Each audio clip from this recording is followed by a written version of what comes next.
Time యూపీఎస్సీకి tuitions only in Tirumala IAS institute Chaitanyapuri. Call చేసి ఇప్పుడే జాయిన్ అవ్వండి. పెళ్లైన తర్వాత మహిళ భర్తతో కలిసి సాగుతుంది. వారి కుటుంబంలో భాగమైపోతుంది. అందుకే భర్త ఇంటి పేరును తన ఇంటి పేరుగా మార్చుకుంటుంది. మన సమాజంలో అనాదిగా వస్తున్న సాంప్రదాయం ఇది. ఒకవేళ పెళ్లైన తర్వాత కూడా ఆమె ఇంటి పేరును కొనసాగించొచ్చా?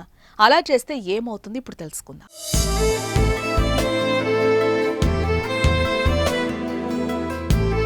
చట్టం ప్రకారం పెళ్లైన తర్వాత మహిళ తన ఇంటి పేరును మార్చుకోవాల్సిన అవసరం లేదు. రాజ్యాంగం ప్రకారం అది పూర్తిగా వారి ప్రాథమిక హక్కుగా పరిధిలోకి వస్తుంది.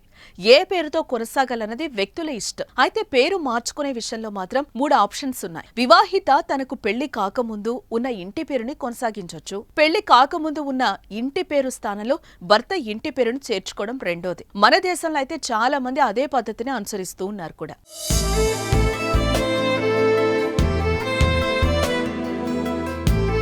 ఇక ఇందులో మరో విధానం ఉంది. పెళ్లి కాకముందు ఉన్న ఇంటి పేరు మార్చుకోకుండానే భర్త పేరును కూడా చేర్చుకోవడం మరో విధానం. అదే తన పేరు చివర్లో భర్త పేరును చేర్చుకోవడం. మరో పక్క సమస్యలు రాకుండా ఉండాలంటే పెళ్లి కాకముందున్న పేరుతోనే పెళ్లైన స్త్రీ కొనసాగితే భవిష్యత్తులో న్యాయపరమైన సమస్యలు ఎదుర్కోవాల్సి వస్తుంది. కుటుంబపరమైన వివాదాలు తలెత్తితే అటువంటి సమస్యలు ఏర్పడతాయి.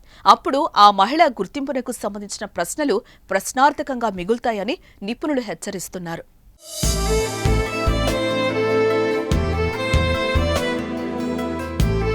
ఇక ఊహించని ఆస్తి, ఇతరత్ర వివాదాలు తలెత్తిన సమస్యల బారిన పడకుండా ఉండేందుకు పెళ్లైన మహిళ తన ఇంటి పేరు స్థానంలో భర్త ఇంటి పేరును చేర్చుకోవడం మంచిదని కొందరు సూచిస్తూ ఉంటారు.